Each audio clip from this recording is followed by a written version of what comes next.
सहनावतु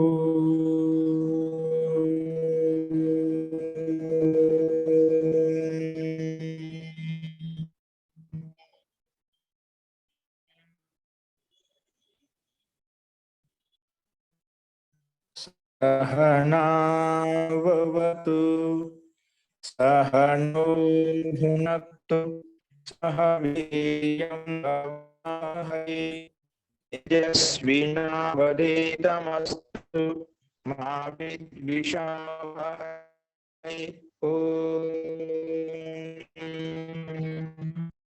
शांति शांति शांति।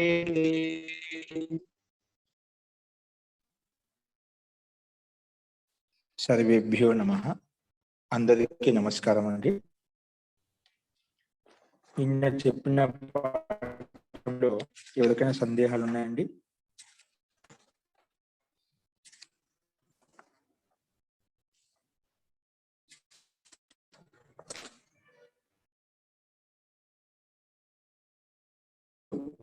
ప్రకృతం అనుసరామః. ఏం చెప్పుకున్నామంటే విశేష దర్శినః ఆత్మభావ భావన వినివృత్తి అని చెప్పుకున్నాము. విశేష దర్శన అంటే వివేక్ ఖ్యాతి కలిగినటువంటి యోగులు సాధకులు ఎవరైతే ఉన్నారో వాళ్ళకు ఆత్మభావ భావన అనేది నివృత్తం అవుతుంది అని చెప్పుకున్నాము. అలా నివృత్తమైనప్పుడు ఆ యోగి యొక్క చిత్తం ఎలా ఉంటుంది అంటే తదా వివేక నిమ్నం కైవల్య ప్రాగ్భారం చిత్తం. అప్పుడు ఆ వివేక ఖ్యాతి కలిగినటువంటి ఆ యోగి చిత్తం అనేది అది కైవల్య ప్రాగ్భారం, కైవల్య మార్గం వైపు వెళ్తుంది, కైవల్య మార్గం వైపు సమాధి వైపు అగ్రసరం అవుతుంది అని చెప్పుకున్నాం. ఆ చిత్తము కైవల్య మార్గంలో ఉంటుంది. వివేక ఖ్యాతి కలిగినటువంటి సాధకుడు ఎవరైతే ఉన్నారో కైవల్యం వైపు వెళ్తారు, అంటే ముక్తి మోక్షం వైపు ఆ మార్గంలో వెళ్తారని చెప్పుకున్నాము. అలాంటి యోగ్యత కలిగిన చిత్తము అక్కడ ఆ మార్గంలో వెళ్తుంది. తర్వాత వివేక్యాతి కలిగిన తర్వాత కూడా కైవల్య మార్గంలో వెళ్తున్నప్పటికి కూడా, కైవల్య మార్గంలో వైరాగ్యంతో ముందుకు వెళ్తున్నప్పటికి కూడా తచ్చిద్రేషు ప్రత్యాంతరాణి సంస్కారేభ్య, వివేక్యాతి కలిగినప్పటికి కూడా ఆత్మ వేరు ఈ శరీరం వేరు అనేది తత్వం తెలిసినప్పుడు కూడా వివేక్యాతి రెండింటికి పృథకత్వం తెలిసింది, అనుభూతి కలిగిన తర్వాత మనం ఇంకా అక్కడి నుంచి నిరంతరంగా కైవల్యం వైపు ముక్తి వైపు వెళ్తున్నాం. ఆ వెళ్ళే సమయంలో కూడా ఏమవుతుందంటే తచ్చిద్రేషు ప్రత్యాంతరాన్ని సంస్కారేభ్య, ఆ వెళ్ళే మార్గంలో కూడా కైవల్య మార్గం వెళ్ళేటప్పుడు కూడా కొన్ని సంస్కారాలు అనాది వాసన రూప సంస్కారాలు ఏమంటాయి, మధ్యలో ప్రత్యాంతరాన్ని వేరే సంస్కారాలు ఉత్పన్నం అవుతూ ఉంటాయి. సాంసారిక విషయ వాసనలు ఏవైతే ఉన్నాయో అవి మధ్య ఉత్పన్నం అవుతూ ఉంటాయి అన్నమాట. అవి చిద్రేసు ఎక్కడైనా అవకాశం తీసుకుని ఎక్కడైనా కొంచెం శైథిల్యం వచ్చిందంటే అక్కడ వెంటనే ఈ అనాది వాసన రూప సంస్కారాలు ఏవైతే ఉన్నాయో మధ్యలో అవి కూడా వేరే సంస్కారాలు ఉత్పన్నం అవుతాయి. వివేక్యాతి కలిగినప్పటికి కూడా సంప్రజాత సమాధి, వివేక్యాది సంప్రజాత సమాధి అవస్థ, ఆ సమాధి కలిగినప్పుడు కూడా మధ్యలో కొన్ని సంస్కారాలు అనాది వాసన రూప సంస్కారాలు ఉత్పన్నం కావడానికి అవకాశం ఉంటుంది.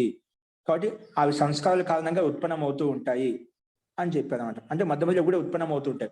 వాటిని ఏం చేయాలి మరి? ఆ మధ్య వస్తున్నటువంటి వాటిని ఏం చేయాలంటే హానం ఏషాం క్లేశవద్ ఉక్తం, హానం చేయాలంట. హానం నష్టం చేయాలి. ఎలా నష్టం చేయాలి? ఏషాం క్లేశవద్ ఉక్తం, ఇవి మధ్య సంస్కారాల కారణంగా అయితే మధ్య ఉత్పన్నం అవుతుంది. వివేక్యాతి కలిగినప్పటికీ కూడా ఈ అనాది వాసన సంస్కారం మధ్యలో ఉత్పన్నం అవుతున్నాయి కదా, వాటిని హానం చేయాలి అంటే నష్టం చేయాలి. యథా ఏషాం క్లేశవద్ ఉక్తం, ఏషాం క్లేశవద్ హానం ఉక్తం, అంటే క్లేశాన్ని ఏ విధంగా అయితే మనం నష్టం చేశామో అలాగే వీటిని కూడా, ఆ క్లేశ అంటే అవిద్య, అస్మిత, రాగ, ద్వేష, అభినివేశ క్లేశాలు ఏవైతే ఉన్నాయో వాటిని ఏ విధంగా అయితే మనం నష్టం చేయడానికి రెండో పాదంలో చెప్పుకున్నామో అదే విధంగా ఈ సంస్కారం కూడా, అనాది వాసన రూప సంస్కారం కూడా మనం నష్టం చేసుకోవాలి అని చెప్పి ఇక్కడ మహర్షి చెప్పారు. సో అలా చెప్పిన తర్వాత నష్టం చేసినాం అనుకోండి, అంటే దేశాన్ని ఏ విధంగా నష్టం చేసాం ఆ విధంగా తెలుగు నష్టం చేసాం. నష్టం చేయడం ప్రక్రియ ఏం చెప్పాము మనం? మొట్టమొదటి పాదం రెండో పాదం చెప్పుకున్నామండి. అంటే క్లేశ కారణ స్వాధ్యాయం క్రియాయోగం చేసుకోవడం వలన క్లేశ కరణ తనూక సమాధి భావన క్లేశ కరణ తనూకరణార్థశ్చ, క్లేశ తనూకరణార్థశ్చ అని చెప్పి చెప్పుకున్నామంట. ఇప్పుడు స్వాధ్యాయము, ఈశ్వర ప్రణాయము, క్రియాయోగం చేయడం వలన స్వాధ్యాయము క్రియాయోగం చేయడం వలన మనం స్టార్టింగ్ 2 సూత్రాలు చెప్పుకున్నామండి. రెండో పదంలో మొట్టమొదటి సూత్రం ఏం చెప్పుకున్నాం? రెండో పదంలో మొట్టమొదటి సూత్రం ఏం చెప్పుకున్నామంటే తపః స్వాధ్యాయ ఈశ్వర ప్రణిధానాన్ని క్రియాయోగ. తపః స్వాధ్యాయ ఈశ్వర ప్రణిధానాన్ని ఈ మూడికి క్రియాయోగం చెప్పాం. ఈ క్రియాయోగం చేసుకోవడం వలన సమాధి భావన కలుగుతుంది. సమాధి వైపు, ఆత్మ పరమాత్మ వైపు, ముక్తి వైపు మనకు భావన కలుగుతుంది. ఇంకా క్లేశ తనుకరణార్థశ్చ, ఈ క్లేశాలు న్యూనమైపోతాయని, తక్కువైపోతాయి, సూక్ష్మం అయిపోతాయని చెప్తున్నాం. అంటే క్లేశాలను న్యూనం చేసుకోవడం కోసం, తగ్గించుకోవడం కోసం ఈ విధంగా ప్రక్రియ చెప్పాం. తపస్వాధ్యాయ ఈశ్వర ప్రణిధానాన్ని క్రియాయోగ అని చెప్పుకున్నాము. అలాగే ఇక్కడ కూడా ఈ సంస్కారం నష్టం చేసుకోవాలని చెప్పాం. తర్వాత అదే క్రమంలోనే 10వ సూత్రంలో 11వ సూత్రంలో కూడా మనం ఏం చెప్పామంటే ఇక్కడ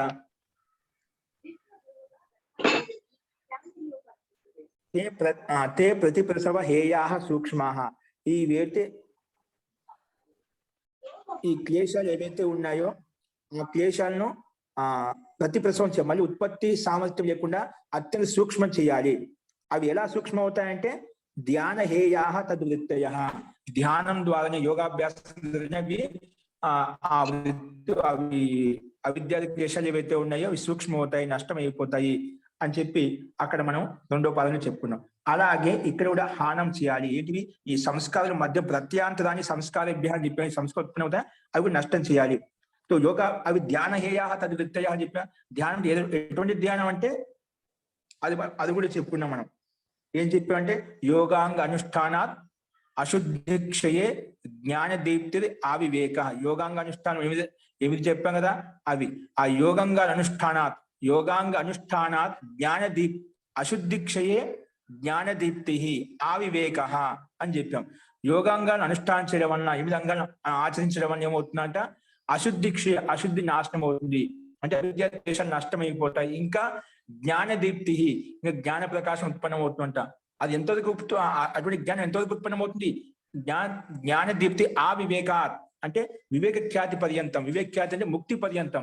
ముక్తి వరకు ఎంతైతే జ్ఞానం అవసరమో, ఎంతైతే ప్రకాశం, సత్వగుణ ప్రకాశం అవసరమో అంత జ్ఞానము మనకు ఈ యోగాంగాన్ని అనుష్ఠానం ఆచరించడం వల్ల కలుగుతుంది అని చెప్పాము. కాబట్టి ఈ రకంగా వీటిని నష్టం చేసుకోవాలి. అదే విధంగా ఈ విధంగా నష్టం చేసుకోవడానికి చెప్పాను క్లేశాను, సంస్కారంలో అదే విధంగా నష్టం చేసుకోవాలని చెప్పి ఈ 22వ సూత్రం చెప్పుకున్నాము. తర్వాత అలా నష్టం చేసిన తర్వాత క్లేశాలకు సమానంగా ఈ సంస్కృతి నష్టం చేసిన తర్వాత అభ్యాసం ద్వారా, అంటే యోగాంగానుష్ఠానం ద్వారా విశేషమైన ప్రయత్నం చేసి యోగాభ్యాసాన్ని పెంచుకోవడం వలన ఇవి నష్టం అవుతాయని చెప్పుకున్నాం. అలా చేసినప్పుడు కూడా ఏమవుతుంది? పక్కన ఏం చెప్పంటే ప్రసంఖ్యానో అపి అకుశీదస్య సర్వతా వివేక ఖ్యాతే ధర్మమేఘ సమాధి. ఇప్పుడు ప్రసంఖ్యాన్ని అంటే అలాంటి వివేఖ్యాతి ప్రాప్తమైనప్పటికీ కూడా సరే క్లేశాలకు సమానంగా సంస్కారం నష్టం చేసుకుంటున్నాం. అలా చేసినప్పుడు కూడా ఒకేసారి నష్టం కావన్నమాట. వాటిని పూర్తిగా నష్టం చేయడం కోసం నిరంతరంగా అభ్యాసం చేయాలి. అందుకే ప్రసంఖ్యాన స్థితిలో ఉన్నప్పుడు, వివేఖ్యాతి స్థితిలో ఉన్నప్పటికీ కూడా అకుశీదస్య, ఎటువంటి వివేఖ్యాతితో పాటు ఆ అకుశీద అంటే ఆ విభూతి పట్ల, ఆ వివేఖ్యాతి వల్ల ఏవైతే ఐశ్వర్యం కలిగిందో, విభూతి కలిగిందో వాటి పట్ల కూడా అకుశీద అంటే దాంట్లో విరక్తి పొందినప్పుడు సర్వతా వివేక ఖ్యాతే, అలాంటి విభూతి ఐశ్వర్యం కలిగినప్పుడు కూడా ఆ వివేక్ ఖ్యాతి పట్ల కూడా నీకు విరక్తి కలిగినప్పుడు, అప్పుడు అలాంటి స్థితిలో ఉన్నప్పుడు, ఆ వివేక్ ఖ్యాతిలో ఉన్నప్పుడు నిరంతరంగా అభ్యాసం చేస్తున్నప్పుడు ధర్మమేఘ సమాధి అని చెప్పుకున్నాం. అంటే సర్వతా వివేక ఖ్యాతి ప్రసంఖ్యానేపి అకుశీదస్య సర్వతా వివేఖ్యాతి, అలాంటి స్థితిలో ఉన్నప్పుడు కూడా ఎల్లప్పుడు కూడా వివేఖ్యాతి ఉంటుంది. అలాంటి వివేఖ్యాతిని నిరంతరంగా దృఢ స్థితి పొందినప్పుడు, పరిపక్వ స్థితిని పొందినప్పుడు ఏమవుతుంది? ధర్మమేఘ సమాధి ఉత్పన్నమవుతుంది. మనం ఈ 29వ సూత్రం చెప్పుకున్నామట. ప్రసంఖ్యానేపి అకుశీదస్య సర్వతా వివేక ఖ్యాతే, సర్వతా వివేఖ్యాతిలో ఉండటం వల్ల నిరంతరంగా లేశమాత్రం వల్ల వికల్పం రాకూడదు. ఒకసారి వివేక ఖ్యాతి కలుగుతుంది, ఒకసారి వివేక ఖ్యాతి కలగదు. చాలా మంది ధ్యానం చేసేవాళ్ళు, అభ్యాసం చేసేవాళ్ళు, మీరు లౌకిక సామాన్య స్థితిలో కూడా చెప్తుంటాను, ఏదో ధ్యానం నాకు బాగా కలిగిందండి, ఏదో నాకు ధ్యానంలో మంచి స్థితి కలిగింది, మంచి మనసు ప్రశాంతంగా ఉండేది, శాంతంగా ఉండేదని చెప్తూ ఉంటాం. కానీ కొందరికి అటువంటి స్థితి ఒక్కోసారి కలగదు. ఏదో నాకు ధ్యానం సరిగా జరగదు అని చెప్తుంటాం. అంటే అక్కడ మనకు ఒకసారి కలిగింది, ఒకసారి కలిగింటే ఒకసారి సాత్విక స్థితి ప్రధానంగా ఉన్నప్పుడు అది అక్కడ మనోగతి స్థితి నిరంతరంగా ధ్యాన స్థితికి వెళ్ళిపోయిందన్నమాట. ఒక్కోసారి కలగదు. అంటే అక్కడ మన సంస్కారం కారణము కావచ్చు, దినంలో మన వ్యవహారం కావచ్చు, దానికి ఎన్నో కారణాలు ఉంటాయన్నమాట. అంటే సంస్కారాలు కారణంగా ఉంటాయి, కర్మలు కారణంగా ఉంటాయి. అలాంటి స్థితి మనకు కలగకుండా ఎప్పుడు కూర్చుంటే అప్పుడు సమాధిలోకి వెళ్ళే విధంగా, ఎప్పుడు కూర్చుంటే అప్పుడు మనం ధ్యాన స్థితికి వెళ్ళే విధంగా అటువంటి పరిపక్వ స్థితిని తెలుసుకోవాలి మనము. ఎందుకంటే అది ఒకరోజు కలిగిందంటే ఎప్పుడు కలుగుతుందని కాదు. ఒక్కరోజు స్థితి ఎలాగైతే ఉందో ఎప్పుడు కూర్చున్నా అదే స్థితిలోకి వెళ్ళేటువంటి స్థితి యోగ్యత మనం సంపాదించుకోవాలి. కాబట్టి ఆ వివేక్యాతి ఒకసారి కలిగింది, ఆత్మ దర్శనము, ఆ ఆత్మ వేరు శరీరం వేరు ఖ్యాతి ఒకసారి అనుభూతి కలిగింది. అదే అనుభూతి నువ్వు ఎప్పుడు సమాధిలోకి వచ్చినా, ఎప్పుడు ధ్యానంలోకి వచ్చినా అదే స్థితి మనకు కలగాలి. అది మనకు అలాంటి అభ్యాసం చేసినప్పుడు, అటువంటి పరిపక్వ స్థితి పొందినప్పుడే ఎప్పుడు కావాలన్నా, ఎప్పుడు ఏ స్థితిలో కూర్చున్నా మనకు ఆ సమాధి స్థితిలోకి వెళ్ళగలుగుతాము. అంటే వివేక్యాతిలోకి వెళ్ళిపోతాం అంట, డైరెక్ట్ గా సమాధి స్థితిలోకి వెళ్ళిపోతాం. అటువంటి పరిపక్వ స్థితి ఎప్పుడైతే నిరంతరంగా ఉంటుందో, అదే సర్వతా వివేక ఖ్యాతి, అలాంటి వివేక్యాతి సర్వతా ఎల్లప్పుడూ ఉంటుందో అప్పుడు ధర్మమేఘ సమాధి ఉత్పన్నమవుతుంది అని చెప్పాడు. ఆ వివేక్యాతులు ఎప్పుడు ధ్యానం వచ్చిన ఆ వివేక్యాతి మీకు ప్రతికత్వ స్థితి ఎప్పుడు ఆత్మ వేది శరీరం వేదనే ప్రతికత్వ స్థితి ఎప్పుడైతే కలుగుతుందో నిరంతరంగా, అప్పుడు అది ధర్మమేఘ సమాధిలోకి మారిపోతుంది.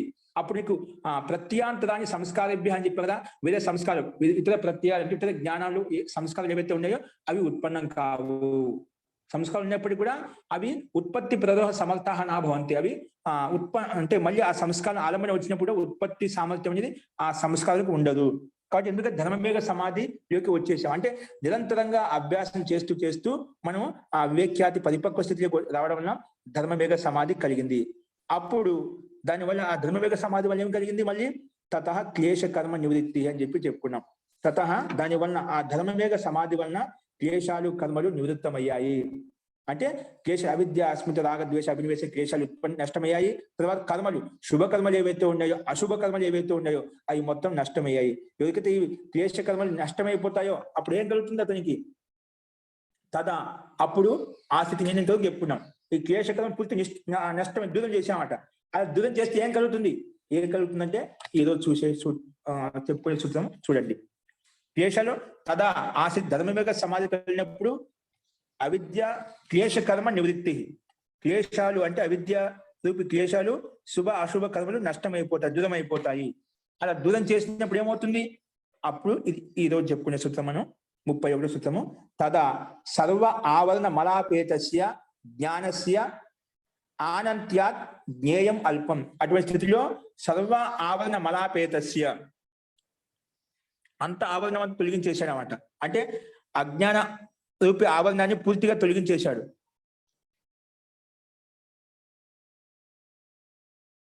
చూడండి, స్లైడ్ మీద చూడండి. సర్వ ఆవరణ మలాపేతస్య జ్ఞానస్య ఆనంత్యాత్, ఆనంత్యాత్ జ్ఞేయం అల్పం. ఆనంత్యాత్ జ్ఞేయం అనేది అల్పంగా ఉందంట. అంటే ఎప్పుడు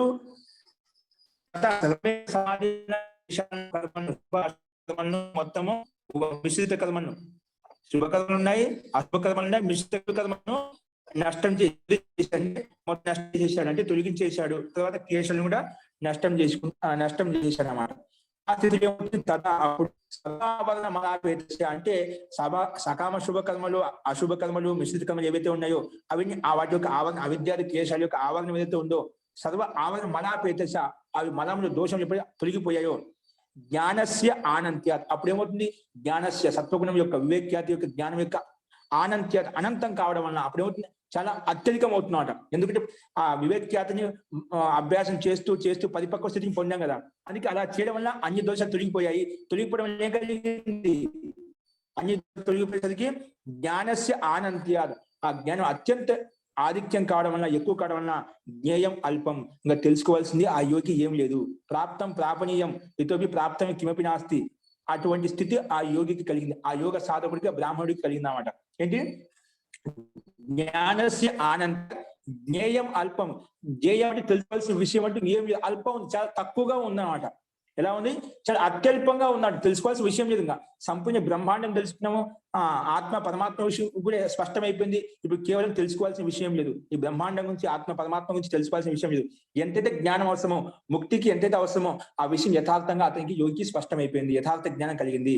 అందుకే జ్ఞానస్య ఆనంత్య, జ్ఞానం అత్యంత ఆధిక్యం కావడం, వివేక్యాతి అత్యంత ఆధిక్యం కావడం వలన జేయ వస్తువు ఏదైతే ఉందో ఆత్మ అల్పంగా ఉన్నాడు అని చెప్పి అటువంటి స్థితి ఆ యోగి కలుగుతుంది. ఎప్పుడు ధర్మమయ సమాధి ద్వారా క్లేశాలను కర్మను తొలగించుకున్నప్పుడు, అప్పుడు అన్ని దోషాలు తొలగిపోవడం వలన జ్ఞానం యొక్క జ్ఞానం అత్యధికం కావడం వలన జేయ వస్తువు చాలా అల్పంగా ఉంది.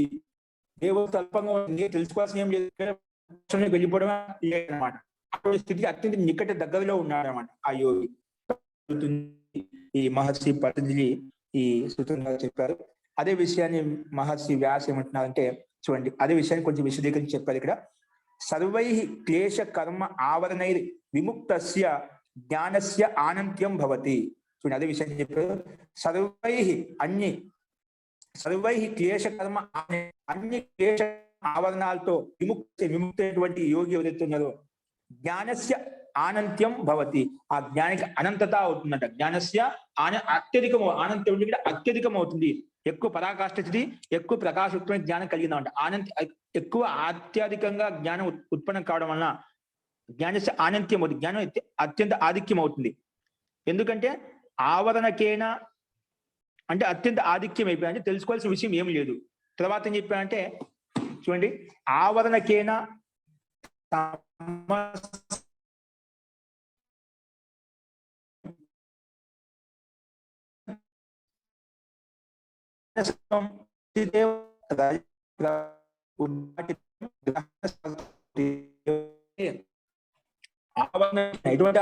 దోషావరణం ఏవైతే ఉన్నాయో ఇప్పుడు వినిపిస్తుందా అండి? ఇదానీం శ్రూయతే. ఇక్కడ సర్వైర్, మళ్ళీ ఒకసారి చూసుకుని, సర్వైర్ క్లేశ కర్మ ఆవరణై విముక్తస్య జ్ఞానస్య ఆనంత్యం భవతి. అంటే అన్ని క్లేశ కర్మాల యొక్క ఆవరణంతో విముక్తునైనటువంటి యోగి ఎవరైతే ఉన్నారో జ్ఞానస్య ఆనంత్యం అవుతుంది. జ్ఞానం అనేది అత్యధికం అవుతుంది. క్లేశ కర్మాలు, అవిద్య, అశుభ కర్మలు అవన్నీ తొలగించినప్పుడు ఆ యోగి యొక్క జ్ఞానం ఆనంత్యం అంటే అత్యధికం అవుతుంది అని చెప్పుకున్నాం. అంటే ఇంకా తెలుసుకోవాల్సిన విషయం అంటూ ఏమి లేదని తాత్పర్యం ఇక్కడ. తర్వాత ఏం చెప్పారంటే ఆవరణకేన తమసా అభిభూతం ఆవృత్తం అనంతం జ్ఞానసత్వం. తమసా అభిభూతం ఆవృత్తం అంటే ఆవరణ, దోషావరణం అంటే శుభకర్మలు కావచ్చు, అశుభకర్మలు కావచ్చు, అవిద్య క్లేశ అటువంటి ఆవరణ ఉందనుకోండి. ఎవరికైతే ఆవరణ ఉందో ఆవరణకైనా తమసా అభిభూతం అంటే తమస్సు అంధకారం ద్వారా, అవిద్యారూపి అంధకారం ద్వారా అభిభూతం ఆవృత్తం అనంత జ్ఞానం. ఒకవేళ తమస్సు ద్వారా, అంధకారం ద్వారా ఆ జ్ఞానసత్వం అనేది, సత్వగుణం అనేది అభిభూతం అణిచివేయబడింది అనుకున్నాము. ఎప్పుడు తమస్సు ద్వారా అంటే అంధకారం ద్వారా, అవిద్యారూపి అంధకారం ద్వారా జ్ఞానతత్వం అనేది అభిభూతం, అనంతం జ్ఞానం, అనంత జ్ఞాన సత్వం అనేది సత్వగుణంతో యుక్తమైనటువంటి జ్ఞానం ఏదైతే ఉందో అది అభిభూతమైంది, అణిచివేయబడింది అనుకోండి. అప్పుడేమవుతుంది? క్వచిదేవ రజస. ఆ క్వచిద్ అంటే కొంచెము రజోగుణం చేత, క్వచిదేవ రజస ప్రవర్తితం ఉద్ఘాటితం గ్రహణ సమర్థం భవతి. రజస ప్రవర్తితం ఉద్ఘాటితం గ్రహణ సమర్థం భవతి. అప్పుడు సత్వగుణది పూర్తిగా తమోగుణంతో, అవిద్యారూపి తమోగుణంతో పూర్తిగా ఆక్రాంతం, సత్వగుణం అంటిపెట్టుకున్నామట, ప్రకాశాన్ని కప్పి పడేసిన, ఆవరణంతో దోషాలతో కప్పి పడేసినామట. అప్పుడు రజోగుణం వచ్చి దాన్ని కొంచెం కలిగించి రజస ప్రవర్తితం ఉద్ఘాటితం గ్రహణ సమర్థం భవతి. అప్పుడు రజోగుణం ద్వారా కొంచెం ప్రయత్నం చేసి మనం తెలుసుకోవడం వల్ల ఏమవుతుందంటే అప్పుడు ఆ తమస్సును తొలగిపోవడం వల్ల కొంచెం మనకు ప్రకాశం అవుతుందన్నమాట. అప్పుడు జయ వస్తువు, జయ పదార్థం అయితే తెలుసుకోవాల్సిన స్థితి మనకు కనిపిస్తున్నమాట. ఇంకా తెలుసుకోవాల్సిన విద్య అనేది, జ్ఞాన ప్రకాశం చాలా ఉంది, అవిద్య అనేది కొంచెమే తొలగిపోయిందని చెప్పి ఆసక్తి కలుగుతుంది. ఎప్పుడు ఎవరికైతే దోషావరణాలు ఉంటాయో, కర్మ క్లేశాలు ఎవరికైతే ఉంటాయో అటువంటి వ్యక్తి, ఎందుకంటే తమో గుణంతో సత్వగుణం అణిచివేయబడింది కాబట్టి అటువంటి సమయంలో రజోగుణం వచ్చేసి కొంచెం ఆవరణాన్ని మలాన్ని తొలగించినప్పుడు క్వచిదేవ కొంచెమే రజస ప్రవర్తితం ఉద్ఘాటితం, అప్పుడు ఉద్ఘాటితం చేసినప్పుడు అప్పుడు గ్రహణ సమర్థం అవుతుంది. అప్పుడు ఆ సత్వగుణం అది తెలుసుకోవాల్సిన విషయాన్ని తెలుసుకుంటుంది. ఓ అవిద్య అంధకారం ఎక్కువగా ఉంది, ఇంకా జ్ఞాన ప్రకాశం ఇంకా ఎక్కువ కావాలని చెప్పి అప్పుడు గ్రహణ సమర్థం స్థితి ఆ చిత్తానికి కలుగుతుంది అన్నమాట. ఎప్పుడు తమో గుణం ద్వారా సత్వగుణం అణిచివేయబడినప్పుడు, అప్పుడు రజోగుణం వచ్చి కొంచెం ఆ తమో గుణం తీసివేసి ప్రయత్నం చేసినప్పుడు అప్పుడు తెలుసుకోవాల్సిన విషయం చాలా ఉందని చెప్పి అప్పుడు ప్రయత్నం చేసిన గ్రహణ సమర్థం భవతి. అప్పుడు గ్రహించేటువంటి జేయ పదార్థం తెలుసుకునే స్థితి ఆ చిత్తానికి కలుగుతుంది. తత్ర అక్కడ యదా సర్వై, కానీ ఇక్కడ అలా స్థితి లేదు, ఒకవేళ లేకపోతే అలా స్థితి వస్తుందని చెప్పారన్నమాట. కానీ తత్ర యదా సర్వైర్ ఆవరణ మలైర్ అపగతం భవతి తదా భవతి అస్య ఆనంత్యం. ఎప్పుడైతే కానీ అక్కడ ఎప్పుడైతే యోగి యదా సర్వైర్ ఆవరణ మలై అపగతం భవతి, అన్ని ఆవరణాలతోటి అంటే కర్మ క్లేశాలకి ఆవరణం ఏదైతే దోషావరణం ఏదైతుందో అది అపగతం తీసివేశాడో తదా భవతి అస్య ఆనంత్యం. ఆ యోగి అనంత జ్ఞానం అంటే అత్యధిక జ్ఞానం ఆ యోగి కలుగుతుంది. అంటే దానికి విపరీత చూపించామట. ఒకవేళ పైన చెప్పాడు ఆ జ్ఞాన సాన్నిధ్యం ఎప్పుడు పోతుంది, క్లేశ కర్మాల ఆవరణాలు ఏవైతున్నా వాటితో విముక్తుడైనప్పుడు ఈ అనంత జ్ఞానం కలుగుతుంది, అత్యధిక జ్ఞానం కలుగుతుంది చెప్పాం. ఒకవేళ అది తమో గుణం ద్వారా ఆ సత్వగుణం అణిచివేయబడింది అనుకోండి, రజోగుణం ద్వారా మనం కొంచెం తొలగించేస్తే ఏమవుతుంది, అది కొంచెమే మనకు తెలుసుకోవాల్సిన విషయం చాలా ఉంటుంది. అప్పుడు జేయ వస్తువు చాలా ఉంటున్నాడు. ఇప్పుడు అలాంటి స్థితి లేదు. ఇప్పుడు ఏమిటి, ఆ జేయ వస్తువు అత్యల్పంగా ఉందన్నమాట. ఇప్పుడు పూర్తిగా తమో గుణం ద్వారా సత్వగుణం పూర్తిగా అణిచివేయబడినప్పుడు రజోగుణం కొంచెం వచ్చేసి అది ఆ తమో గుణం తీసివేస్తే అవుతుంది, మనకు కొంచెమే తెలిసింది, ప్రకాశం కొంచెమే తెలిసింది. అది తెలుసుకోవాల్సిన విషయం చాలా ఉందన్నమాట. ఇక్కడ దానికి విపరీత స్థితిలో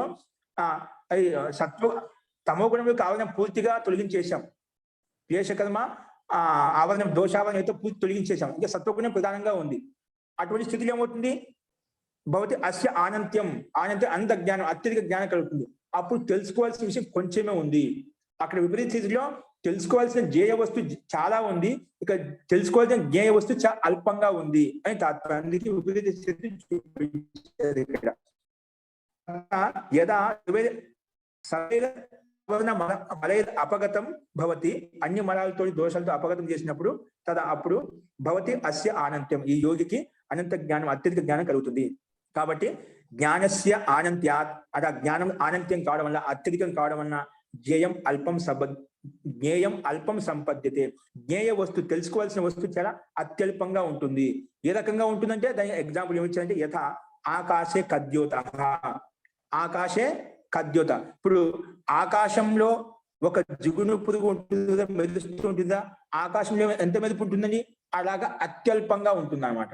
అంతే ప్రకాశం తెలుసుకున్నాం, ఆ జిగును యొక్క ప్రకాశం ఎంత ఉంది, ఆ రకంగా అల్పంగా ఉంటుంది అన్నమాట. అది నగణ్యం, అది పెద్ద విషయం కాదు.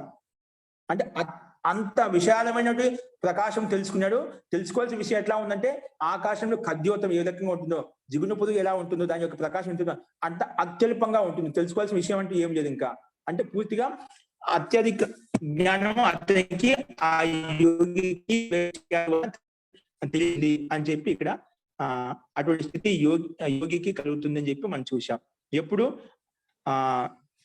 గుణాలను క్లేశకర్మ నివేదించినప్పుడు అప్పుడు అన్ని నిషేధించడం వలన గ్రహించుకోవడం వలన జ్ఞానస్య ఆనంత్య స్థితి కలుగుతుంది. జ్ఞానం అత్యధికం కావడం వలన లేకపోతే జేవస్తు అత్యధికంగా ఉంటుంది అని చెప్పి చేశాం.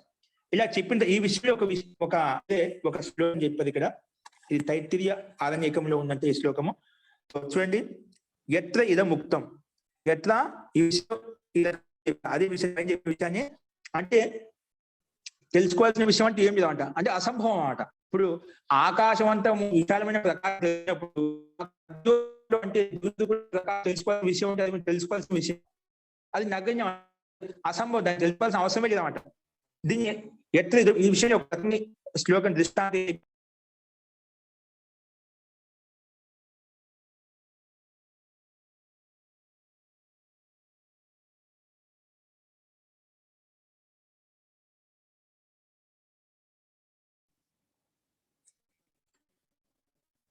ఎత్ర ఇదం ముక్తం, ఈ విషయంలో ఒక శ్లోకం ఏం చెప్పారంటే తైత్తిరీయ ఆరణ్యక ఉపనిషత్తులో అందో మణిం అవిద్యత్, ఏంటండి అందో మణిం అవిద్యత్ అంటే అంధ వ్యక్తి, కళ్ళు లేని వ్యక్తి ఏం చేశాడంట, మణిం అంటే ఒక మణి అంటే మణితో యుక్తమైనటువంటి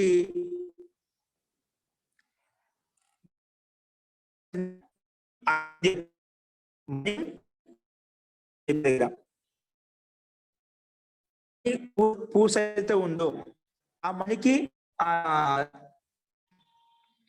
పెట్టమాట. అంటే మనం దండగా మార్చాలంటే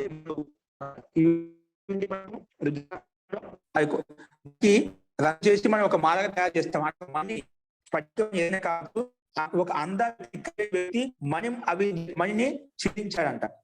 మణి ఎలా ఉంటుంది? చాలా బ్రేక్ అవుతా ఉంది మహోదయ. మణి అన్న తర్వాత ఏమీ వినిపించడం లేదు సరిగా. ఇప్పుడు ప్రయత్నించండి.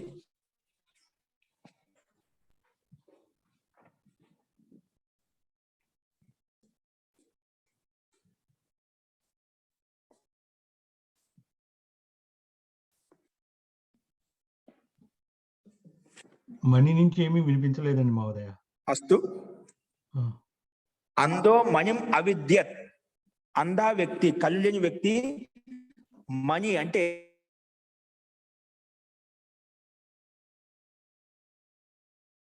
మళ్ళీ వెళ్ళిపోయింది.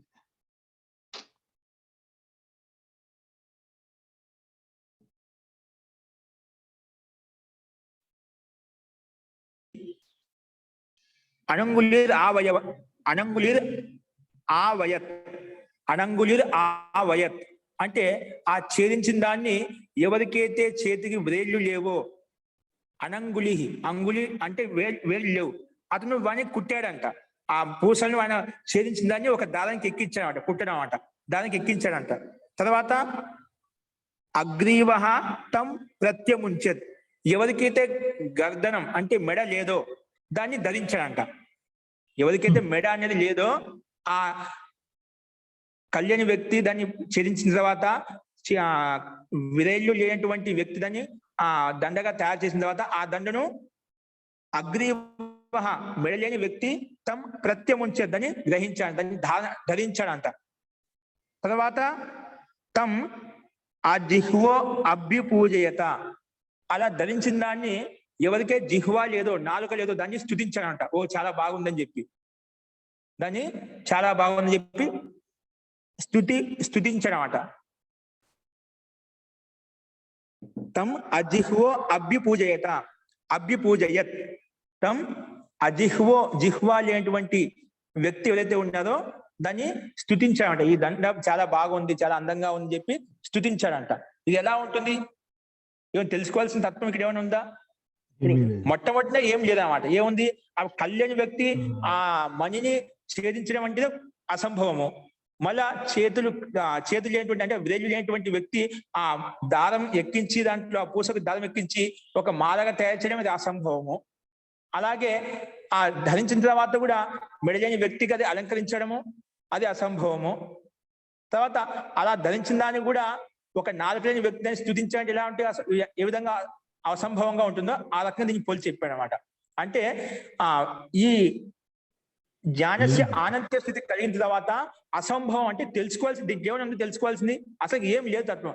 అలాగా ఆ యోగి ఇటువంటి స్థితి కలిగిన యోగికి జేయ వస్తు చాలా అల్పంగా తెలుసుకోవాల్సిన తత్వం అంటే ఏం లేదు అని ఆ రకంగా ఇక్కడ పోల్చి చెప్పామట. ఇవి ఏ విధంగా అసంభవమో ఆ తెలుసుకోవాల్సిన విషయం అనేది అసలు ఏమి లేదు అక్కడ అన్నట్టుగా దీన్ని ఆ రకంగా పోల్చి చెప్పామట. కాబట్టి అగ్నివస్త్రం అంటే ఏంటండి మహోదయ? అగ్రీవ అంటే ఎవరికైతే మెడ లేదో.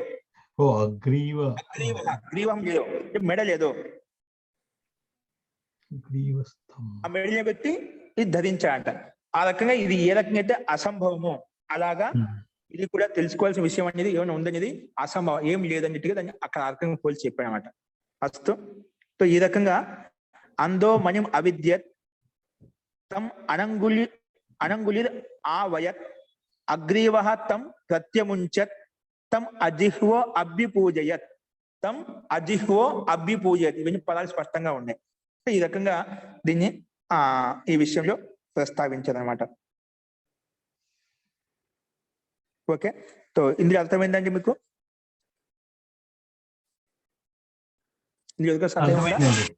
అర్థమైందండి. ఓకే అండి. అంటే ఇక్కడ ఏంటంటే జ్ఞానస్య ఆనంత్యం అంటే జ్ఞానం అత్యధికం కావడానికి అనేక కారణాలు వచ్చాయి ఇక్కడ. జ్ఞానం అత్యధికంగా అంటే ఎక్కువ స్థితి కలిగిందంటే ఏంటంటే అవిద్యాన్ని నాశనం చేయడం వలన ఇక్కడ అతనికి అవిద్యా రూపి క్యాసాలు నాశనం చేసుకోవడం వలన జ్ఞాన వృద్ధి కలిగింది. కుసంస్కారాలు ఏవైతే ఉన్నాయో అవిద్యా రూపి సంస్కారాలు, అనాది వాసన రూపి సంస్కారాలు నష్టం చేసుకోవడం వలన జ్ఞాన వృద్ధి కలిగింది. అధర్మాచరణ ఏదైతే ఉందో దాన్ని త్యాగం చేయడం వలన ఇక్కడ జ్ఞాన వృద్ధి కలిగింది. ఇంకా మోక్ష శాస్త్రానికి సంబంధించిన అధ్యయనం చేయడం వలన, యోగాభ్యాసం చేయడం వలన అందుకే జ్ఞాన వృద్ధి కలిగింది అతనికి. అలాగే సత్వగుణానికి ప్రాధాన్యత వలన కూడా ఆ జ్ఞాన వృద్ధి కలిగింది అతనికి. అలాగే ఈశ్వర ప్రదత్త జ్ఞానంతో కూడా అతనికి ఇటువంటి స్థితిని పొందాడు. కాబట్టి ఈశ్వర ప్రదత్తమైన జ్ఞానం ద్వారా అతనికి అత్యంత పరాకాష్ఠ జ్ఞాన వృద్ధి కలిగింది. ఇన్ని రకాలుగా దోషాలను దూరం చేసుకున్నాడు కాబట్టి అతనికి అత్యంత పరాకాష్ఠ చెందినటువంటి ఆ జ్ఞానం కలిగింది అన్నమాట. అప్పుడుగా అసంభవం తెలుసుకోవాల్సిన అల్ప వస్తువులు ఏం లేదు అక్కడ. అంటే అంతిమ స్థితిని పొందగలిగాడు. ఎంత ముక్తికి అవసరమైన జ్ఞానం ఎంతైతే అవసరం ఆ వివేక ఖ్యాతి అని చెప్పి ముక్తి పర్యంతం ఏవైతే వివేక ఖ్యాతి కావాలనో ఆ జ్ఞాన స్థితిని అతను పొందగలిగాడని చెప్పి ఈ సూత్రం ద్వారా మనం తెలుసుకున్నామండి. అంటే అవిద్యకు నాశనం చేయడము, కుసంస్కారాలు నాశనం చేయడము, అధర్మాచరణాన్ని త్యాగం చేయడము, మోక్ష శాస్త్రానికి సంబంధించిన ఆ గ్రంథాలను అధ్యయనం చేయడం, స్వాధ్యాయం చేయడము, యోగాభ్యాసం చేయడము, ఇంకా సత్వగుణానికి ప్రాధాన్యత ఇలా చేయడం వల్ల సత్వగుణానికి ప్రాధాన్యత కలిగిందన్నమాట. సత్వగుణత ప్రాధాన్యత వల్ల కూడా అతనికి జ్ఞాన వృద్ధి కలిగింది. తర్వాత ఇవన్నీ చేసిన వల్ల ఆ ఈశ్వరుడు అనుగ్రహాన్ని పొంది ఈశ్వర ప్రదత్త జ్ఞానం ద్వారా, ఆనందం ద్వారా అతను ఆనంద స్థితిలో అతను ఉన్నాడు అనమాట. ఈ రకంగా ఆ యోగికటువంటి స్థితి కలిగింది కాబట్టి అతను ముక్తికి మోక్షానికి అధికారి అయ్యాడని చెప్పి మనకు ఇక్కడ స్పష్టంగా అర్థమవుతుంది. ఓకే, ఇందులో ఏదైనా సందేహం ఉందండి? ఓకే అండి. ఇప్పుడు ఇటువంటి స్థితి కలిగిన తర్వాత ఒకసారి ఆ శ్లోకం మళ్ళీ ఒకసారి చెప్తారా, ఎలా పలకాలో? అందో మణిం అవిద్యత్, అంధా వ్యక్తి, కలిగిన వ్యక్తి, మణిం అంటే మణిపూస ఏదైతే ఉందో అవిద్యదని వేధించాడు అనమాట, రంధ్రం చేశాడు దానికి. అవిద్యతను రంధ్రం చేయడం, వేధించడం అనమాట. దానికి మధ్యలో పూసలు ఉంటాయి కదా, ఇప్పుడు తులసి మొక్కలు దానికి రంధ్రం చేసి మనం మెడలు వేసుకుంటుంటాం కదా, అలాగా. అవునవును. అట్లా కళ్యాణి వ్యక్తి దానికి మణికి రంధ్రం పెట్టాడంట, వేధించడం అనమాట. దానికి ఆ వేయించిన ఆ పూస, మణి పూస ఏదైతే ఉందో అనంగులిర్ ఆవయత్, దాన్ని వయం అంటే కుట్టడం అనమాట. దాన్ని దాదానికి ఎక్కించడం అనమాట. అంగుళి లేవు. ముఖ్యంగా మనకు సరే చేతులు లేవంటే, చేతులు ఉన్నా కూడా వేళ్ళు అత్యంత అవసరం అది ఎక్కించాలంటే. ఆ వేళ్ళే లేవన్నమాట అక్కడ. అటువంటి వ్యక్తి ఆ వయత్ దీన్ని దండగా మార్చాడంట. అటువంటి దండను అగ్రీవస్తం, ఇంకొక అగ్రీవ ఏదైతే మెడ లేదో అగ్రీవత్తం ఆ మాలను, ఆ మణిపూస మాలను ఆ ప్రత్యముంచే దాన్ని ధరించేశాడంట. ప్రత్యముంచే ధారణ చేసుకుని ఇక్కడ ఈ సందర్భంలో ఆ మెడ లేదో అతను ధరించాడంటే ఎలా ఉంటుంది? అసంభవంగా ఉంటుంది. మరి దాన్నే అలా ధరించిన దానికి స్తుతి చేస్తున్నారు ఎవరు? అభ్యుపూజయత, అతను పూజిస్తున్నాడు. ఓ చాలా అందంగా ఉంది, రమణీయంగా ఉందా అని చెప్పేసి. అలాగా ఇటువంటి ఏ విధంగా అసంభవమో దాన్ని ఇక్కడ ఈ రకంగా పోల్చి చెప్పారన్నమాట. ఏదైతే సాధ్యం కాదో అలా ఉంటుంది ఈ విషయంలో అని చెప్పి. అంటే శరీరపాతం అనంతరం జన్మ అనేది సంభవం కాదు, అసంభవం. ఇది ఏ విధంగా అయితే అసంభవమో ఇవన్నీ తొలగించిన తర్వాత మళ్ళీ జన్మ అంటూ ఉండనేది ఆ రకంగా దీన్ని పోల్చి చెప్పామట. ఇటువంటి స్థితికి వచ్చినటువంటి యోగి ఏదైతే ఉన్నారో మళ్ళీ జన్మ అనేది అసంభవం, ఇది సంభవం ఏదో విధంగా కాదో అటు దాంతో ఈ శ్లోకంతో పోల్చి చెప్పాడు. మళ్ళీ జన్మ అనేది అసంభవం, మళ్ళీ జన్మ అంటూ ఉండదు అతనికి. చీకటి గదిలో వెతుకుతున్నాడు అన్నట్లుగా ఉంటుందండి కదా, లేని వస్తువును వెతుకుతున్నాడు. అంధుడు చీకటి గదిలో లేని వస్తువును వెతుకుతున్నాడు అని. అట్లా అది ఏ విధంగా దొరకదో, ఏ విధంగా అసంభవమో ఇది కూడా ఇటువంటి స్థితి కలిగిన తర్వాత కూడా ఆ మళ్ళీ జన్మ అంటూ ఏదైనా జన్మ కారణం ఉండాలి కదా. అవిద్య రూపి కారణం ఉండాలి, సంస్కార రూపి కారణం ఉండాలి. ఆ కారణం ఉంటే దీనికి అవకాశం ఉంది. కారణం లేనప్పుడు ఏమవుతుంది? కారణం లేనప్పుడు కార్యం కూడా ఉండదు అన్నమాట. సంస్కారం ఉంటే, కర్మ ఉంటే జన్మ ఉంటుంది. కర్మలు నష్టం చేసినప్పుడు జన్మ కూడా ఉండదు. అంటే జన్మ కావాలి అంటే ఖచ్చితంగా కర్మ ఉండాలి. అందుకే ముక్తి విషయంలో కూడా మనం నిన్న కూడా సామాన్యంగా చర్చించుకున్నాం. అది ఇదం ఇత్తం అని చెప్పడం కష్టము. కర్మలు లేవు కాబట్టి కర్మలు నశించుకునే ముక్తి మోక్షానికి వెళ్ళిపోయాడు. మళ్ళీ ఎలా వస్తాదంటే దానికి ప్రక్రియ ఇంకో విధంగా మనం ఆలోచించాలి. అది ముక్త పురుషుడు మనం వాళ్ళ స్థితిలో వెళ్ళి మనం మాట్లాడుకుంటే దానికి స్పష్టంగా సమాధానం తెలుసుకోవచ్చండి. కాబట్టి అందుకే చాలా మంది కర్మలు వస్తాయి మళ్ళీ ఎందుకు జన్మ వస్తుంది ఆ విషయంలో సందేహాలు వస్తాయి. సరే మన ముక్తి వరకు మన లక్ష్యం. ముక్తి వెళ్ళిన తర్వాత అక్కడ స్పష్టత వస్తుంది. ఇప్పుడు మనం ఎందుకంటే అల్ప జ్ఞానంతో ఉన్నాం కాబట్టి మనం ఇవన్నీ ఇప్పుడు మనం కూడా ఆ స్థితిలో ఉన్నాం. అంధకాలంలో ఉన్నాం కాబట్టి ఏనుగును పట్టుకొని రకరకాల ఊహించుకుంటున్నాం. ఇది తొండం అని చెప్పి, ఇది కాలు అని చెప్పి, ఇది చెయ్యి అని చెప్పి, తోక అని చెప్పేసి అలాంటి స్థితిలో ఉన్నాం కాబట్టి మనం ఏం చెప్పినా ఎవరికి ఎలా కనిపిస్తున్నా అది ఇప్పుడు వాళ్ళ దృష్టిలో అది కరెక్టే. ఆ కళ్యాణి వ్యక్తి వానికి రంగు రూపం ఏ వస్తువు ఎలా పట్టుకున్నాడో అలాంటి అనుభూతి కలుగుతుందో కరెక్టే చెప్తున్నాడు అనమాట. నీకు ఏదైతే పట్టుకున్నా నీకు ఎలా అనిపిస్తుంది నీ దృష్టి ప్రకారం నీది కూడా కరెక్టే. అట్లా ఇటువంటి విషయాల్లో మనకు ప్రత్యక్షం లేని విషయాలు, అనుభవం లేని విషయాల్లో మనం ఎవరికి ఏ దృష్టి కనిపిస్తుందో ఆ దృష్టిలో ఏ యాంగిల్ చూస్తుందో వాళ్ళకి అది కరెక్ట్ అనిపిస్తుంది అన్నమాట. కాబట్టి ఇటువంటి విషయాల్లో అందుకే మత భిన్న విషయాల్లో ఇటువంటి సూక్ష్మ విషయాల్లో మతభేదం ఉంటుంది. సూక్ష్మ విషయాలు, స్థూల విషయాలు మతభేదాలు ఉండవు. మళ్ళీ అక్కడ కొట్టుకోదు, అక్కడ క్లారిటీగా ఉంది కాబట్టి. ఎక్కడ తత్వం కనిపించదో, అనుభవగమ్యమైన స్థితి సిద్ధాంతం ఉందో అక్కడే ఇటువంటి కుటర్కాలు చేస్తూ ఉంటది అన్నమాట. అస్తు తో ఈ రకంగా చెప్పాం. అటువంటి స్థితి కలుగుతుంది. జ్ఞానస్య ఆనంత్యం కలుగుతుంది. అటువంటి ఆనంత్యాత్ జేయం అల్పం. జేయ వస్తు అంటే తెలుసుకోవాల్సింది ఏం లేదు. ముక్తికి వెళ్ళిపోయి అంటే ప్రాప్తం ప్రాపణీయం ఇతోపి ప్రాప్తం కిమపి నాస్తి అంటే అటువంటి స్థితి పొందాల్సింది ఏదో పొందగలిగాను, ఇంకా నాకు పొందవలసింది ఆశ ఆకాంక్ష కూడా లేదు, మోక్షం కూడా కలిగింది. ఇంకా మోక్షం వచ్చిన తర్వాత ఏమి ఇష్టం ఉంటుంది, ఇంకేం ఉండదు అనమాట. అందుకే అటువంటిది ప్రాప్తం ప్రాపణీయం వాళ్ళ స్థితి అతను పొందాడు. అప్పుడు సమస్య వచ్చింది మళ్ళీ. అన్ని ఇంతవరకు చిత్తం వెంటాడుతూ ఉండేది, ప్రకృతి వెంటాడుతూ ఉండేది జీవాత్మను. ఈయన ముక్తికి అధికారి అయిపోయాడు అనమాట. క్లేశ కర్మాలు నాకు వద్దని చెప్పేశాడు. తతహ దానివల్ల ఏమైపోయింది, కృతార్థం అయిపోయినా. అది చిత్తము దాని కార్యం సంపన్నం చేసిందన్నమాట, జీవాత్మకు ముక్తిని కలిగించేసింది అన్నమాట. తతహ కృతార్థానం, మళ్ళీ 32 సూత్రం చూడండి. కృతార్థానం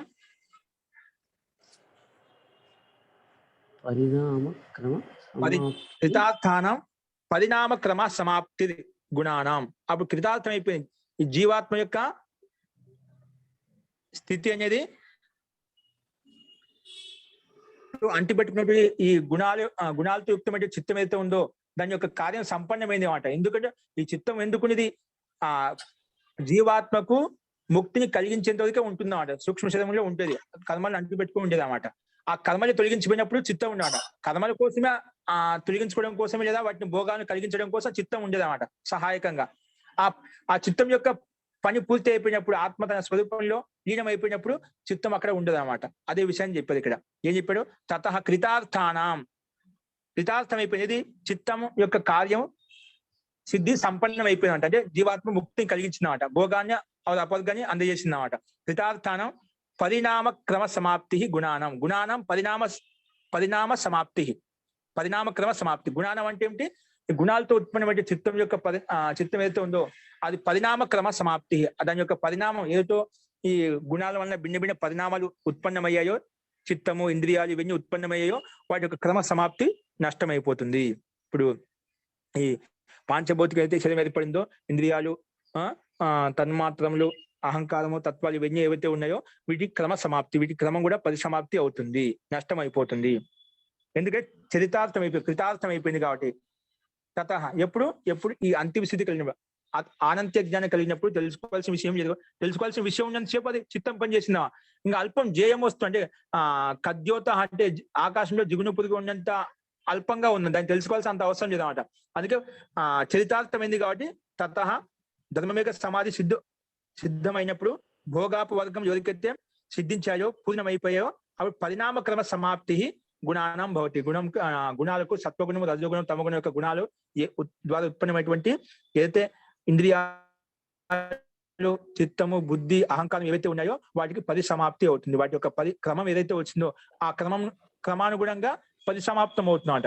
ఇంద్రియాలు పంచభూతాలు ఉత్పన్నము, ఇంద్రియాలు పంచభూతాల్లో లీనమైపోతాయి, తన్మాత్రలు మళ్ళీ అహంకారంలో లీనమైపోతాయి, అహంకారాలు మహాతత్వంలో లీనమైపోతే మహాతత్వం వచ్చేసి ప్రకృతిలో విలీనమైపోతాయి. ఆ క్రమంలో మళ్ళీ ఏ క్రమంలో అయితే ఉత్పన్నమయ్యాయో అదే క్రమంలో మళ్ళీ విలీనమైపోతాయి, ప్రకృతిలో విలీనమైపోతాయి.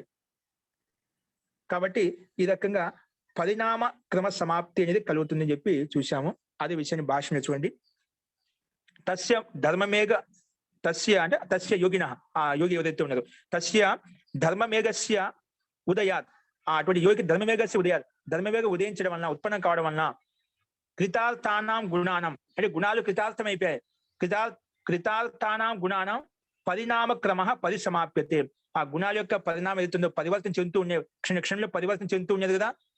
ఆ క్రమం పరివర్తన అంటే ప్రతి క్షణం మార్పులు చేస్తూ అని రకరకాల కర్మలు అందజేస్తూ ఉండేమాట. ఆ పరిణామ క్రమం అనేది పరిసమాప్యతే. ఈ విధంగా పరివర్తన చెందుతూ ఉన్నదో ఆ చిత్తంలో మార్పులు జరుగుతూ ఉన్నాయో ఆ పరిణామ క్రమం అనేది సమాప్యత నష్టం అవుతుంది. ఎందుకంటే ఈ గుణాలు చలయమానంగా ఉంటాయి, సత్వగుణము, రజగుణం, తమగుణము. అందుకే క్రమం నిరంతరంగా పరివర్తన చెందుతూ ఉంటుందన్నమాట. అందుకే గుణానం పరిణామ క్రమ పరిసమాప్యతే, అది పరిసమాప్తం అవుతుంది. నహి కృత భోగాపవర్గా పరిసమాప్త క్రమా, నహి కృత భోగాపవర్గ, ఎవరైతే భోగము అపవర్గము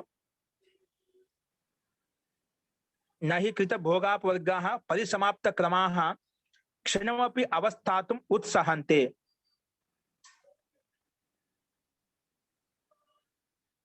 నహి కృత భోగాపవర్గా అంటే ఎవరైతే భోగ అపవర్గాలను పరిసమాప్తి చేయలేదో వాళ్ళు ఇక్కడే ఉంటారన్నమాట. ఎవరైతే పరిసమాప్త క్రమ, ఎవరికైతే పరిసమాప్తమై భోగాపవర్గం పరిసమాప్తం అయిపోయిందో అప్పుడు క్షణమపి అవస్థాతుం నా ఉత్సహంతే. అంటే కృత భోగాపవర్గా పరిసమాప్త క్రమ అంటే భోగము అపవర్గాలు ఏవైతే అనుభవించాల్సి ఏవైతే ఉన్నాయో ఆ పరిసమాప్తమైనప్పుడు క్షణమపి అవస్థాతుం నా ఉత్సాహంతే, నాకు సంబంధం ఇక్కడ కలుపుకున్నామట. అంటే ఒక క్షణం కూడా ఇక్కడ ఉండటానికి ఇష్టపడమట. అప్పుడు ఆత్మ ఎప్పుడైతే తన ఆత్మస్వరూపం తెలుసుకుందో, ఈ క్లేశాలను కర్మలను దూరం చేసిందో, నివృత్తం చేసిందో అప్పుడు ఒక క్షణం కూడా అక్కడ ఉండటానికి ఇష్టపడమట. ఈ గుణాలు అక్కడ ఈ బుద్ధి, అహంకారం, ఇంద్రియాలు ఏవైతే ఉన్నాయో క్షణమపి అవస్థాతుం నా ఉత్సాహంతే. భోగాపవర్గం పరిసమాప్తమైనప్పుడు, వాటి క్రమం పరిసమాప్తమైనప్పుడు, కృతార్థమైనప్పుడు క్షణమపి అవస్థాతుం నా ఉత్సాహంతే, అవి ఉత్సాహితంగా ఉండవు. అంటే వెంటనే తన ప్రకృతిలో సత్వగుణం, రజోగుణం, తమోగుణం యొక్క మూల ప్రకృతిలో విలీనమైపోతాయి, అక్కడ ఉండటానికి ఇష్టపడవు. ఆ గుణాలు కూడా తన ప్రకృతిలో ప్రకృతి క్రమం చెప్పాం కదా. ప్రకృతి మహాన్ మహతో అహంకార, అహంకార తన్మాత్రాన్ని, తన్మాత్రేభ్యో పంచభూతాన్ని, పంచభూతేభ్య ఇంద్రియాని, ఇంద్రియాలు ఉత్పన్నమయ్యే పంచ కర్మేంద్రియాలు, పంచ జ్ఞానేంద్రియాలు, ఇవన్నీ క్రమంగా పంచభూతాల్లో, తన్మాత్రలలో, తర్వాత అహంకారంలో, మహాతత్వంలో, తర్వాత ప్రకృతిలో అదే క్రమంలో పరిసమాప్తం అయిపోతాయి. అక్కడ ఒక క్షణం కూడా ఉండవు, ఉండటానికి ఇష్టపడవు అని చెప్పి ఇక్కడ మనం చూసామండి. అస్తు. ఇప్పుడు ఇలా చెప్పిన తర్వాత ఇక్కడ నువ్వు క్రమం చెప్పావు. క్రమం ఏంటి ఇక్కడ? తతః కృతార్థానాం పరిణామ క్రమ సమాప్తి గుణానాం, గుణాల యొక్క పరిణామ క్రమం ఏదైతే ఉందో, పరిణామ క్రమం ఏదైతే ఉందో అది పరిసమాప్తి అవుతుంది. ఇది క్రమం అంటే ఇక్కడ ఆ విషయం మళ్ళీ ఇంకో ఇక్కడ పూర్వపక్షి మళ్ళీ తీసుకొచ్చామట. అత కోయం క్రమం నామ ఇది. ఇక్కడ క్రమం అంటే ఏమిటి? సూత్రంలో పరిణామ క్రమం ఉంటుంది. క్రమం అంటే ఏమిటి? క్రమం యొక్క వస్తు యొక్క స్వరూపం ఏంటి అది తర్వాత సూత్రంలో చెప్పారు. ఇప్పుడు ఇందులో యొక్క సందేహం చెప్పండి. ఎవరికైనా సందేహం ఉందండి? లేదండి. లేదు మహోదయ, చెప్పారు కదా. సో ఇక్కడ సూత్రంలో పరిణామం గుణాలతో యుక్తమై బుద్ధి, ఇంద్రియాలు అవన్నీ కూడా వాటి యొక్క కృతార్థం అయిపోయాయి కాబట్టి, సాధికారం అయిపోయింది కాబట్టి, అధికారం సమాప్తమైంది కాబట్టి ఇవన్నీ కూడా పరిసమాప్తం అవుతాయని చెప్పుకున్నాము. అందుకే అక్కడ ఒక క్షణం కూడా ఉంటాయని ఇష్టపడవు. కానీ ఇక్కడ సూత్రం క్రమం, పరిణామ క్రమం అంటే ఏమిటి అని చెప్పి మళ్ళీ ప్రశ్న. అత కోయం క్రమో నామ. చూడండి, ఇది కోయం కోయం క్రమో నామ అంటే ఇక్కడ ఆ విషయం కూడా చూద్దాం కొంచెం.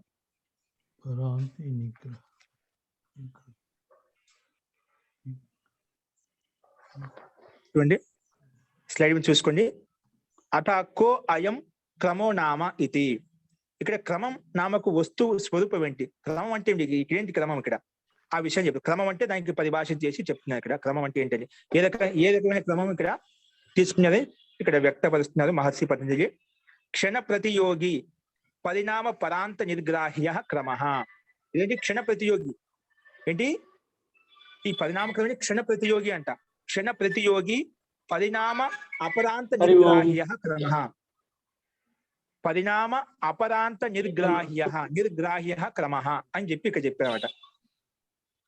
క్షణ ప్రతియోగి అంటే క్షణం అంటే ఒక క్షణం తర్వాత ఇంకో క్షణం ఉత్పన్నం కావడం. ఒక క్షణం ఈ క్షణం తర్వాత ఇంకో క్షణం. ఎక్కడో పారేస్తే ఏమవుతుంది, 6 రోజులకో ఎప్పుడో వెళ్తున్నారు వాళ్ళు. క్షణ ప్రతియోగి అంటే ఒక క్షణ సమూహం తర్వాత మళ్ళీ ఇంకో క్షణం ఉత్పన్నం కావడం. అంటే ఈ క్షణ సమూహం నిరంతరం నడుస్తూ ఉంటున్నాం. ఒక క్షణం తర్వాత ఇంకో క్షణం, ఇంకో క్షణం తర్వాత ఇంకో క్షణం, అట్లా క్షణ యొక్క ప్రవాహం అనేది, క్షణ సమూహం యొక్క ప్రవాహం నిరంతరంగా నడుస్తుంది. ప్రతి క్షణం పరివర్తనం, ప్రతి క్షణం మార్పులు పరిణామాలు జరుగుతూ ఉన్నాయన్నమాట.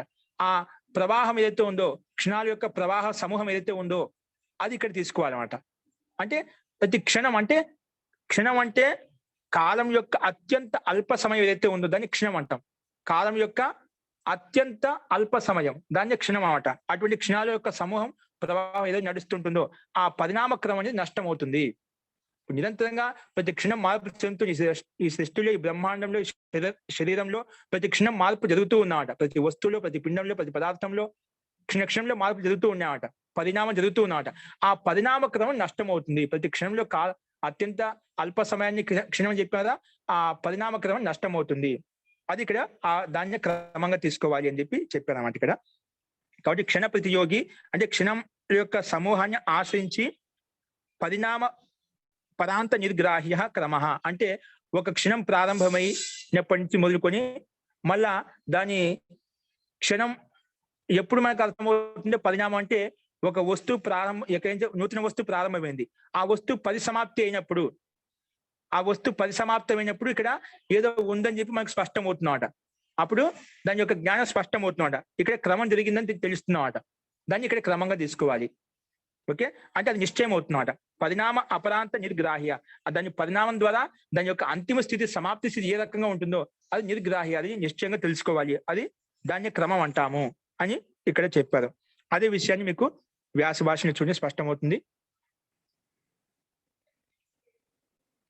అంటే క్షణాల యొక్క పూర్వరూప స్థితి, పరరూప స్థితి. అంటే పూర్వక్షణంలో క్షణం ప్రారంభమైన స్థితి ఏదైతే ఉందో ఆ క్షణం తర్వాత ఇంకో క్షణం ఏదైతే ఉత్పన్నమైందో పూర్వక్షణం యొక్క స్థితి, ఉత్తరక్షణం యొక్క స్థితి, వాటి యొక్క పరిణామం ద్వారా ఏదైతే వస్తువు అయిపోయిందో ఆ వస్తువు యొక్క అవసాన స్థితి అంటే సమాప్తి స్థితి ఏదైతే ఉందో, సమాప్తి స్థితి ఉందో అది ఇక్కడ నిశ్చయించాలి. దాన్ని క్రమంగా తీసుకుంటాము. ఒక క్షణం ఉత్పన్నమైందంటే అది నష్టం అయిపోయిందన్నమాట. ఆ క్షణకాలంలో ఏ వస్తువు గ్రహించబడింది, ఏ జ్ఞానం ఉత్పన్నమైందో ఆ క్షణం నష్టమైనప్పుడు దాని యొక్క క్రమం మనకు తెలుస్తున్నమాట. ప్రారంభం నుంచి మొదలుకొని నష్టమైనంత కాలం అవధిలో ఏదైతే స్థితి ఉందో దాన్ని క్రమంగా తీసుకున్నాం అన్నమాట. దాన్ని క్రమం అని చెప్పారు. అదే విషయాన్ని ఇక్కడ భాషను చూడండి. క్షణాంతర్యాత్మ పరిణామస్య అపరాంతేన అవసానేన గృహ్యతే స క్రమః. క్షణాంతర్యాత్మ అంటే ఒక క్షణం తర్వాత ఇంకో క్షణం, దాన్ని క్షణాంతర్యాత్మ అని చెప్పాం. క్షణాంతర్యాత్మ అంటే ఒక క్షణం తర్వాత అనంతర ఆత్మ అంటే అనంతర స్వరూపం క్షణం ఏదైతే ఉందో అది తీసుకోవాలి. క్షణాంతర్యాత్మ పరిణామస్య, ఆ క్షణాంతరం ఏదైతే పరిణామం ఉత్పన్నమైందో పరిణామస్య అపరాంతేన అవసానేన గృహ్యతే. అప్పుడు ఆ క్షణం ద్వారా అయితే వస్తువు ఉత్పన్నమైన కనిపించిందో మనకు ఆ వస్తువు యొక్క పరిసమాప్తితోటి మనకు అక్కడ ఆ క్షణం మనకు వ్యక్తం అవుతుంది, ప్రత్యక్షం అవుతుంది. ఇక్కడ ఈ క్షణకాలం వ్యతీతమైంది అని చెప్పి. అందుకే పరిణామస్య అపరాంతేన, అపరాంత చివరి స్థితి, పరిసమాప్తి స్థితి, అపరాంతేన అవసాన, అవసానం అంటే సమాప్తి, దానికి పర్యావాచ శబ్దం అన్నమాట. అపరాంతేన గృహ్యతే, అది గ్రహించబడుతుంది, దాన్ని క్రమం అంటాము. కానీ ఆ క్రమం ఎలా తెలుస్తుంది? నహి అననుభూత క్రమ క్షణానవస్య పురాణత వస్త్రస్య అంతే భవతి. నాహి అననుభూత క్రమక్షణాః, నాహి అననుభూత క్రమక్షణాః నవస్య పురాణత వస్త్రస్య అంతే భవతి. నాహి అననుభూత క్రమాః అంటే ఇక్కడ మనము ఈ క్రమాన్ని అనుభూతిని పొందకుండా, అనుభూతిని చెందకుండా ఇక్కడ క్రమం ఉందని చెప్పలేమండి. అనుభవం కనిపిస్తుంది కాబట్టి ఈ క్షణం తర్వాత ఈ క్షణం ఉత్పన్నమైంది, ఈ క్షణం తర్వాత ఈ క్షణం ఉత్పన్నమైంది. ఆ వస్తు పరిసమాప్తితో మనకి అర్థమవుతుందన్నమాట. అనేక క్షణ సమూహం ద్వారా ఈ పరిణామం ఇలా చెందింది. ఇప్పుడు ఒక వస్తువు ఉంది, ఏం చెప్పాడు దీనికి సమాధానం అంటే నవస్య పురాణత వస్త్రస్య అంతే భవతి. ఒక నయా వస్త్రం ఉందండి, అప్పుడే మనం ఉత్పన్నం చేసినట్టు ఒక వస్త్రం, నూతన వస్త్రం ఉందన్నమాట. ఆ నూతన వస్త్రం అనేది పురాణత, నవస్య అంటే నవ కొత్తదాంది, నవస్య పురాణత. ఆ నవ వస్త్రం ఏదైతుందో, కొత్త వస్త్రం ఏదైతుందో పురాణత వస్త్రస్య అంతే భవతి. దానికి పురాణత్వం అనేది ఆ వస్త్రానికి పరిసమాప్తి అయినప్పుడు తెలుస్తుందన్నమాట. ఒక నూతన వస్త్రం అనేది అది పరిసమాప్తి నష్టమైనప్పుడు, నూతన వస్త్రము ఇది పురాతనమైంది నష్టమైందని ఎప్పుడు తెలుస్తుంది? అది వస్త్రస్య అంతే భవతి. వస్త్రం జిరిసిన పరిసమాప్తమైనప్పుడు, నష్టమైనప్పుడు, ఓ ఇది చాలా పురాతనమైపోయింది, ఇది నష్టమైపోయింది అంటే ఆ నవ వస్త్రం ఏదైతే ఉందో ఆ పురాతనత్వం అనేది వెంటనే వచ్చిందా? వెంటనే సిద్ధించిందా? వెంటనే సిద్ధించలేదు. పురాతనత్వం అనేది వెంటనే రాలేదు. అది ప్రతి క్షణంలో మార్పులు జరుగుతూ పరిణామం చెందుతూ అలా క్షణాల యొక్క సమూహంతో యుక్తమై ఉండటం వలన ఒక కాలాంతరంలో అక్కడ అది పురాతనత్వం చెందింది, అంటే జీర్ణశీలం అయిపోయింది. అప్పుడు ముట్టుకుంటేనే అది ఏమవుతుంది? వస్త్రం చిరిగిపోతున్నమాట. నువ్వు దాన్ని ఉపయోగించలేదు, అలాగే పెట్టండి, వాడకుండా ఉపయోగించుకోకుండా అలాగే ఉంచండి. కానీ కాలాంతరంలో క్షణంలో మార్పులు జరుగుతూ ఉన్నాయి కాబట్టి, పరిణామం జరుగుతుంది కాబట్టి అది కొంతకాలం తర్వాత పురాతనత్వాన్ని పొందుతుంది. అది ముట్టుకోగానే చిరిగిపోతుంది, పగిలిపోతుంది, లేదా జీర్ణశీలం అయిపోతుంది అన్నమాట.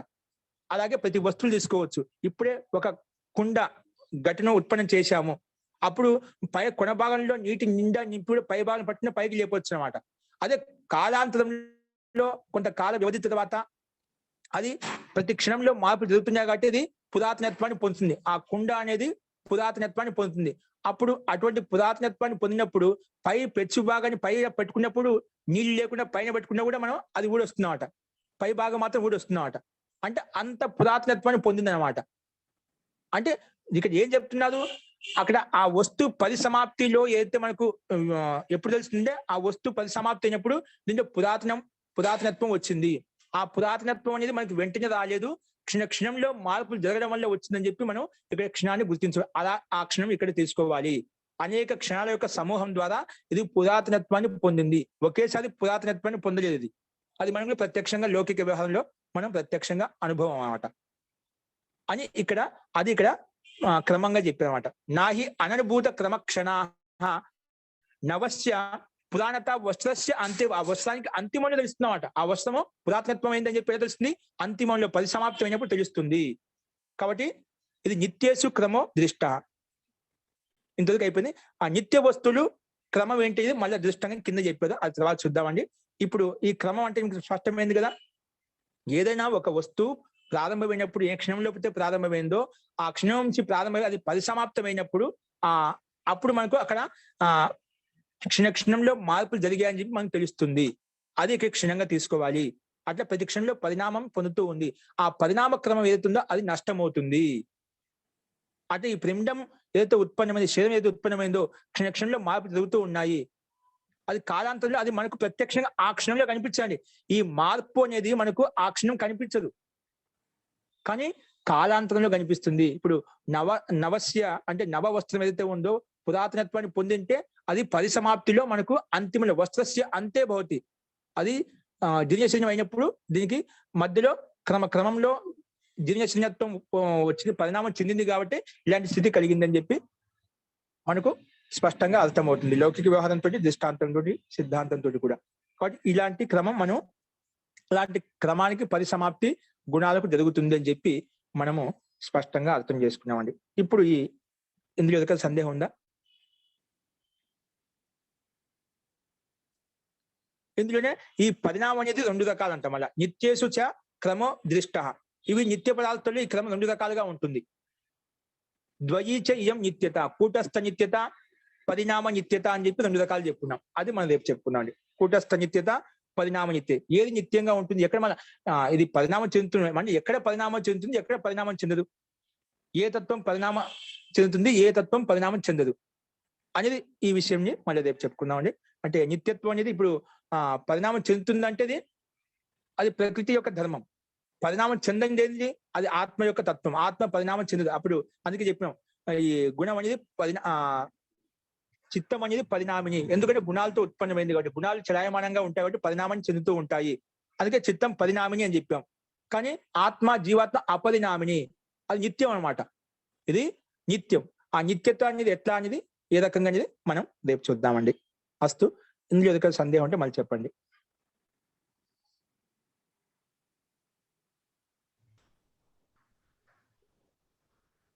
లేదండి. లేదండి మహోదయ, ధన్యవాదాలు. అస్తు అండి. సో ఈ రకంగా ధన్యవాదాలు మహోదయ, సోమవారం చక్కగా రోజు వివరణ చెప్పారు. సోమవారం రోజు మనం దీన్ని కంప్లీట్ చేద్దామండి. ధన్యవాదాలు. అస్తు. రేపు ఉందా అండి హోమము? మర్చిపోయండి, రేపు హోమం ఉంటుంది. అంటే ఈ రోజు నుంచి స్టార్ట్ కొంత ఈ రోజు చేస్తూ ఉంటారు, మనం రేపు కూడా చేసుకోవచ్చు. కాబట్టి రేపు ఆదివారం హోమం ఉంటుంది అమావాస్య సందర్భంగా.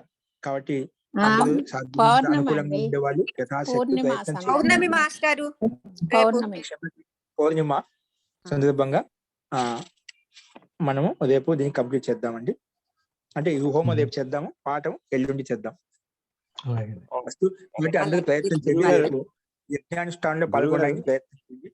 ఎందుకంటే మనం పూర్ణిమ రోజు ఇది మనం మొదలు పెట్టుకున్నాము, పూర్ణిమతో అంతిమం చేస్తున్నాం. మళ్ళీ దాదాపు అవునవును కరెక్ట్, శ్రావణ పౌర్ణిమ రోజు మొదలు పెట్టుకున్నాం కదా, అది మళ్ళీ పూర్ణిమలో ఎండింగ్ అవుతుంది. కాబట్టి అందరూ కలిసి రేపు విశేషంగా ఆ యజ్ఞ కార్యక్రమాన్ని ముగిద్దామండి.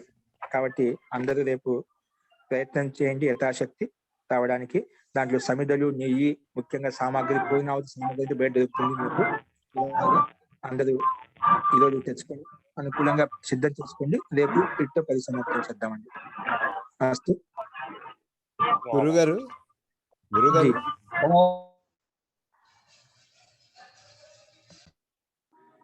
ఓకే అండి, మంత్రపాఠం అయిపోయిన తర్వాత మాట్లాడదామండి.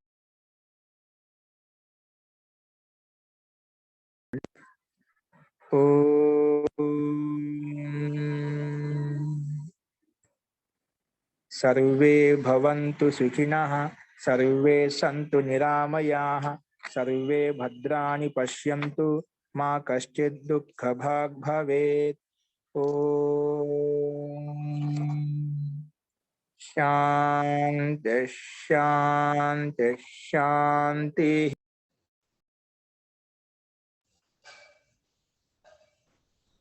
ధన్యవాదాలు.